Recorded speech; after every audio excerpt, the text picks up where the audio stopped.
السلام عليكم ورحمة الله وبركاته. بريدة iyo bogaadinka dibda wadayaal mee wada joogtaan ku soo dhawaada barnaamijkeennii ganacsiga. maanta waxaynu ka hadlaynaa shirkadda Adidas. Shirkadda Adidas waxay ahayd farac ka go'ay shirkaddii weyneed ee la oran jiray Dassler Brothers Shoes Factory laga bilaabo 1924 ilaa 1949. Intaynaan u imanin shirkadda Adidas oo aas-aasantay 1949 aynu dub yara jaleecno Dassler Brothers. Adolf Dassler waxa uu ku dhashay magaalada Herzogenaurach 3 November 1900. Adolf waxa uu ka soo jeeday qoys danyar ah. Aabihii waxa uu ahaa kaboole, hooyadiina waxay haysatay meel lagu dhaqo dharka. Adolf waxa uu aad u jeclaa yaraantiisii daawashada ciyaaraha sida ciyaarta kubadda cagta, orodka, feerka. Adolf waxa uu arkay arrin ka yaabisay. Taariikhdu markii ahayd 1914 ciyaarahaas oo dhan waxa lagu ciyaari jiray kaba isku mid ah.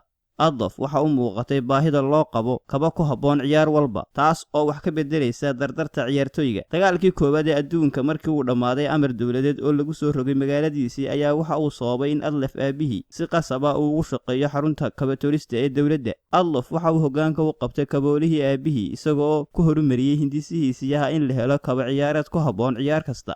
muddo yar gudaheed waxa kor u kacay wax soo saarkii Adolf iyadoo uu qayb libaax kala qaatay walaalkii Rudolf Dassler oo uu qaabilsanaa qaybta suuqgeynta. 1924 ayay ahayd markii dhidibada loo taagay shirkadda walaalaha Dassler Brothers, halka 1936 Olimbikii lagu qabtay dalka Jarmalka ay u suura gashay shirkadda Dassler Brothers inay farsamadoodii heerka sarreysay ku soo bandhigaan. midda ka marakacday farsamadooda ayaa waxay ahayd kadib markii orodyahankii reer Mareykan ee Chance Owens uu ku qaaday kabahoodii 4 biladood oo dahaba.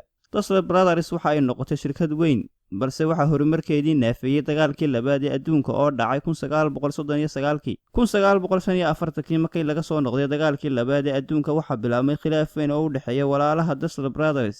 khilaafkaas oo soo jiitay muddo 4 sano ah. ugu dambeyntii 1949 waxay noqotay inay ku kala tagaan Dassler Brothers walaalihii lahaa, iyagoo u kala go'ay laba qaybood oo kala ah, Adidas iyo Puma.